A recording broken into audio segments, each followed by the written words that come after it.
23 past the 1 o'clock hour. We'll get to some tweets. You guys are tweeting me, Rich Q on Q. Now the league's going to embarrass itself, appealing. Jobs must be on the line. Take a beating and move on. Plenty of sore losers after facing the Patriots is James Miller at 15 Miller. Average Takes chimes in. Well, if the past 10 years are any indication, I'm sure Patriots fans will be gracious in victory. Yeah, that's a good one. We'll get to a couple of text messages as well on the Harbor Pines golf course text board. Of course, text 89,000, ESPN, your message 89,000. And don't forget to visit harborpines.com for your chance to win free golf. What about the truth? Can't someone maybe interview the ball attendants? It's that simple. What am I missing?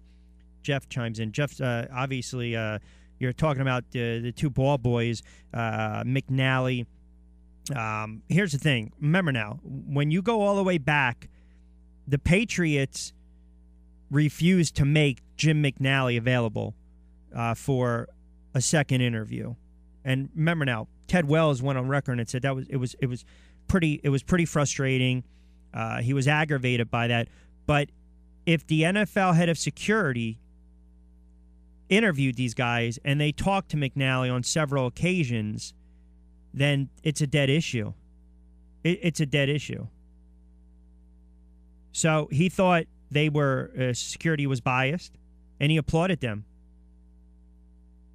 And that was it. But again, where he got aggravated, according to reports, is that he wanted to get a second interview, which was the most important interview with the most important person in the case, and that lack of cooperation.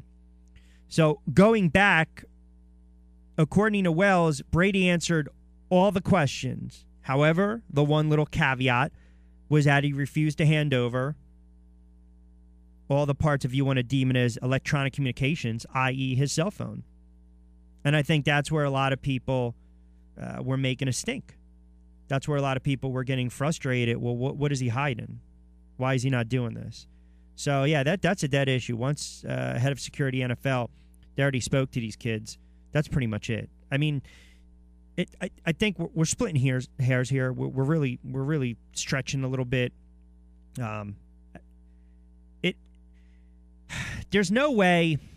Listen, when you watch this all come down and unfold, you shouldn't really have an issue that much anymore with Tom Brady and the Patriots. It's really about Roger Goodell. That's exactly what it's about. And the fact that every time he tried to fire off of these guys, he's failed miserably. That's exactly how you have to look at it. And he's got no clout. He's got no hand. He's got no credibility. He's got no juice. He's got no power.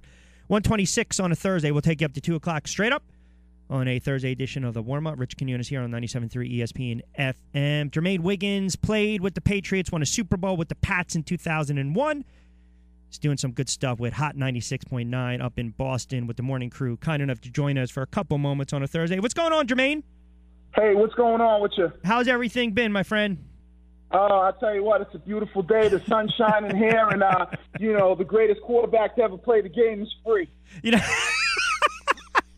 Now, we're going to go back and forth for a couple minutes. First of all, what was, when the ruling came down, just up in your area, I mean, obviously, I'm sure everyone was ecstatic, but, you played the tight end position. You played with Brady. You played with the Pats. You played under Belichick. You've been in the NFL for 10-plus years. Just from a player standpoint, where did, if anything, where did this whole debacle go wrong? Set aside bias with the Pats and Brady. Just talk to me as a football player from your eyes and your the mindset here with Roger Goodell. Where did everything go wrong?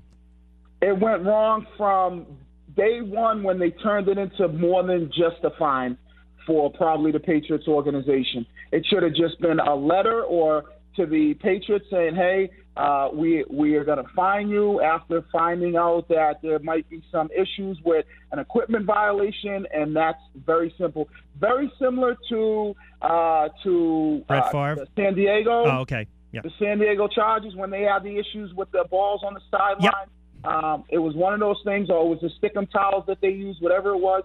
something that was a fine, that was it, and we kept on moving. Unless you really were in San Diego or really followed the football, you didn't know nothing about it.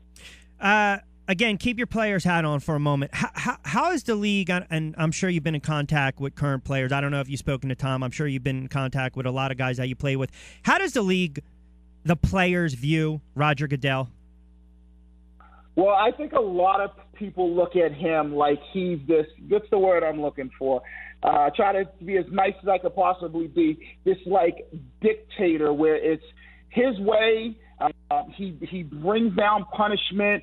He's the one who puts the punishment out. Then he's the one that you have to appeal to. I think a lot of players look at him in that, like, dictator type of leader role where it's just no matter what you do or what you say, at the end of the day, he's got that big gavel and that big hammer, and he's swinging that power, and he's got the power. So I think a lot of players try to view him like that. I'm trying to be as nice as I could possibly be without you guys hitting the bleep button. I understand that, and we appreciate it. Always enjoy the honesty. A couple of minutes again with former Pats tight end Jermaine Wiggins. Played for a couple teams in the NFL, drafted by the Jets, played with Minnesota, Carolina, Colts as well. Now doing some good stuff, 96.9 in Boston. Rich Quinones here. We'll take you up to 2. When a commissioner keeps throwing darts at one particular franchise, and again, we talked about this several years ago. You and I had this conversation. We had this conversation even going back to the Tuck game. When you look at what happened with the Spygate in 2007, and you look at the national perception when it comes to the New England Patriots and if people deem them cheaters or not. When you look at Roger Goodell, and he keeps throwing darts and darts and darts, and he's making sure one of them has to stick. And he's doing it against the Patriots. Is this more of the other 31 owners putting pressure on him to go after New England, or is this a situation where Roger Goodell said, hey, if I'm going to go after someone and I have an opportunity to go after New England and kind of bring back control here under my watch, I'm going to do it? You know what? I think that, that's a great question. At the end of the day, I would have to say that because Goodell works for the owners, I could see them putting pressure on him a little bit and trying to get him in a position where they can catch the Patriots. Because when you look at the Patriots, they are a team, an organization that they're looking for every advantage that they can. Belichick's going through that rule book with a fine-tooth comb, and he's trying to figure out, okay, where can I get an advantage? And I think a lot of teams don't like how Bill operates, especially a lot of coaches. We saw it last year when the Patriots came out in that funky formation, and then Tom Brady told the Baltimore Ravens, hey, you know what? Hey, learn the playbook. So I think what you see is these other owners, these other teams, they're looking for that, and they're waiting for the Patriots to slip up, and where they slip up and they can catch them red-handed. The problem is here with this whole Deflategate thing, there was never no evidence. There was never no concrete proof. It was just this, this investigation that when you come out with a report that says generally aware, more probable than not, to me that's not enough evidence. And what they did is they said, okay, well, we knew we caught the Patriots for Spygate, so we're going to basically punish them based on their past behavior. And I think ultimately that's what you're seeing, maybe some of these teams, and it comes through Goodell, is how can we catch even if we don't catch them red-handed, we can say, hey, we caught you here in 2007, 8 years ago, so you have to be guilty. And I think that's what you're seeing is everybody is trying to catch the Patriots red-handed, and there's no proof, and I think that's what upsets a lot of these owners. I also think, too, to some extent, if Tom didn't want to give over the cell phone, and look, this is just my opinion, and I know we can go back and forth all day. Right. We know that the balls were deflated. I believe to some extent he had knowledge. That's my opinion, and I stand by that. But see, let me ask you this question. Go ahead. Everybody goes to that. Well, he had knowledge. Does he have knowledge that? And we don't know. We don't have any proof that they went into the bathrooms after they checked. Did he have knowledge just like Aaron Rodgers has knowledge, or just like Eli Manning has knowledge, that their equipment guys alter the footballs before they give them to the officials? Or is it the knowledge that people are speculating that he has, that they did something after the officials checked them? And I think people are speculating that without any proof, of saying, oh, well, he had to be aware of them. They had to alter the football after the officials checked them, and they're not going to do that unless Tom Brady knows that. Okay, that's a fair point. I don't want to beat a dead horse. I'll just say this. Right.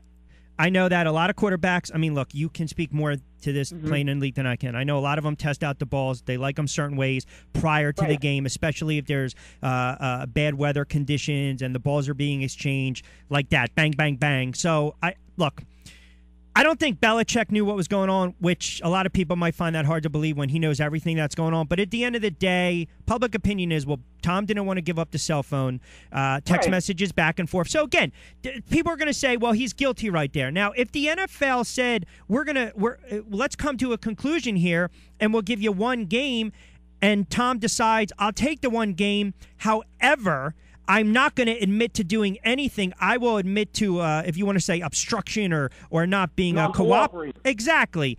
Then they should have done that. But they should have done that. And you know why they didn't do that is because they knew that the way they made the Patriots look, that by them saying, okay, well, it's one game, Tom didn't cooperate, that makes the NFL look bad because they're the ones who came out guns blazing. Correct. That he was aware, he had something to do with this. He gave he didn't give them the needles, but it made it seem like Tom gave them the needles. Right. He instructed them, hey, once the officials look at them, after that, if they're not where I want them to be, you take them wherever you need to do. And the NFL made it look like there was this elaborate plot that Tom Brady was the mastermind to make sure that these footballs were underinflated, and they had no proof. So that's why they couldn't say, okay, you know what, Tom, we made the mistake, but you didn't cooperate. That's what we're going on. And I also think, and again, a couple of minutes with former Pats tight end, Super Bowl winner Jermaine Wiggins join us for a couple of moments. Rich Quinones here. We'll take you up to 2. Jermaine, I also think it speaks volumes, too, when players are just like, hey, if it happened, it happened. Obviously, unless you really have some type of grudge against Brady himself, 99.9% of the league respects the heck out of this guy because he's an assassin and he just wins, and that's just the bottom line. And it really rubbed a lot of people the wrong way that they won again. But, hey, it happens. I mean, you can't argue if you're a Yankees fan. The Yankees win for all these years. It just happens. Knock them off the perch. I get that. But when players don't even want to step up and they're like, hey, we're just going to kind of stay out of this, and they don't want to take that risk because of fear of maybe the backlash from Goodell, that's where I think there's a problem. And that's why I think eventually the NFL is going to have to assign or hire an independent arbitrator. Listen, I use this example in my monologue. I pull you over for speeding. Okay, I'm the cop. You want to fight me. You can't fight me. We take it to court. You have that out with the judge. I'm not saying anything. So Goodell has the punishment. He hands down the ruling, and now he wants Brady and the Patriots to explain themselves. That's where, to me, everything is off balance. It's off kilt, and that's what I have a problem with. Well, and I think you're exactly right. And also the thing that players have to look out, a lot of players benefited from this by Brady not being suspended for 4 games because basically what Goodell was saying is that if I think you're aware of something, it would be very simple to this. Guy gets busted for PEDs on a specific team, player X, and they say, well, you know what, player Y, you were aware of him taking PEDs, we're going to suspend you too. That makes absolutely no sense whatsoever. Agree. When you look at Goodell, and I think a lot of players were looking at, like, if Brady gets 4 games for generally aware, they didn't even say he knew about it, he was generally aware, then that could put any player in a position. He could be riding with a guy who gets pulled over for DUI, and they could say, hey, you were at the club with this guy. You were generally aware he had a few drinks before he got in and decided to drive that car. Not only is he suspended for 4 games, but guess what? You're suspended. Well, I think they have to draw that line where if it's something where it's messing with the integrity of the league. I mean, we know the violations: smoking a little weed, smoking a couple of joints, or getting pulled over for DUI, DWI. But let me ask you something. I don't mean to cut you off. No, go. What do we even know integrity of the league when you got the commissioner saying that Brady? But that's a bad job. When Brady looks at when Brady's altering the footballs is. Yeah. He says contract detrimental to integrity of the league. The same wording that he uses for Ray Rice, he uses for Greg Hardy, he uses for Adrian Peterson, plus people who have gotten busted for PEDs. I mean, we don't even know what the integrity of the game is. He contradicts himself. I can't argue that Exactly. point. He contradicts himself. But now you have the precedent set. Hardy, now I just feel that something like this happens, it's open season now. The inmates are running the asylum, and anytime there's a situation well within reason to appeal it through the CBA, players are going to do it. And to me, now you're basically letting the players run the league and not the commissioner, who, by the way, listen, I understand that. If that's their behavior, you can argue it's justified because this guy has no leadership. He has no redeeming qualities, does Roger Goodell, from a leadership standpoint. But if this happens, I think it's really going to make life more difficult for Goodell as a commissioner. And I always think we're going to be talking about, appeals Monday, Tuesday, appeal that's 5 months, 6 months, 7 months. I mean, right now they need to let it go because who cares? Because Tom might get suspended next year for the first 4 games. It's over with. Just let it go. Well, I think the ultimate thing is he brought this upon himself. If he would have just did what it says in the rule book, that when it's an equipment violation, which let's call it what it is, an equipment violation in the rule book, it clearly states that you usually start at a fine at $25,000. And usually a fine it goes towards the team. We've seen that with, like I said, we've seen that with the San Diego thing. The Carolina-Minnesota game, when they were heating the balls up on the sidelines, those guys didn't even get fined. They got a letter saying, hey, listen, you can't do that again. So to me, it was Roger Goodell who made the conscious decision to say, hey, A, we can send them a letter and say, hey, listen, we got this. Don't do it. If you are doing it, we're going to be checking. Or he could have said, B, listen, we did some investigation. We're giving you a fine. He decided to go far beyond what the penalty was in the rule book and open up this can of worms. All right, I got you for a couple more minutes, and I appreciate a couple of extended moments with you. Before I let you get out of here, quickly to the AFC East itself, a lot of people thought Buffalo was going to pose a threat. We saw the debacle and everything that's happening with the New York Jets, and then you have Miami. Everyone thinks that maybe they get over the hump this year. They're not just a 500 team with Tannehill and Philbin, but it does look, for all intents and purposes, this is still the Patriots' division to win, and I would suspect they're going to come out guns blazing to open up the season against the Steelers. Yeah, I mean, I think so. When you look at it, it's the leagues nowadays, when you look at the NFL, it is a quarterback-driven league, and it's about having a very good quarterback. And if you look at the Jets, issues at quarterback. You look at Buffalo, issues at quarterback. You look at Miami. Now, granted, I give you Tannehill might be a little bit better than average, but still not enough to compete with a guy like Tom Brady. That, to me, is what the NFL is moving forward. When you look at the teams that are successful and that are in the NFC and AFC championship year in and year out, they all got one thing in common. They got very, very good quarterbacks. And last one to close it out, great segue in our backyard with the Philadelphia Eagles. Sam Bradford, coming off 2 injuries the last couple of years, looked very solid, looked comfortable in a series or two, I should say, during the preseason, and really threw the ball with great accuracy the other night against Green Bay. What's the national perception here on the Philadelphia Eagles and what Chip Kelly's trying to do this year?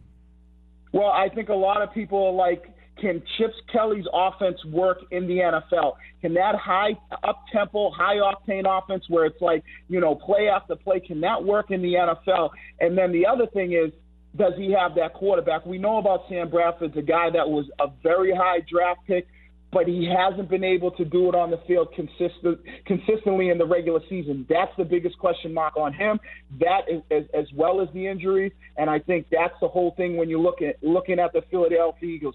Does Chip Kelly finally have his quarterback? And if he does, can that offense, that style of offense that he ran in college, can that work in the NFL, that high tempo, that upbeat offense? Can it work, or does he have to slow things down a little bit? Jermaine, great catching up, my friend. Always good stuff. And, we'll talk along the football season. And I will say this, I still think that was not a forward pass. Hey, the rules are the way the rules are. I'll talk to you. Be good, man. All right, I appreciate take it. care. All right, Yep. You got it. Jermaine Wiggins, former tight end with the Patriots. Good stuff on Goodell and the Patriots as a whole. We'll come back. We'll open up the phone lines as well. Got about 20 minutes to play with on a Thursday.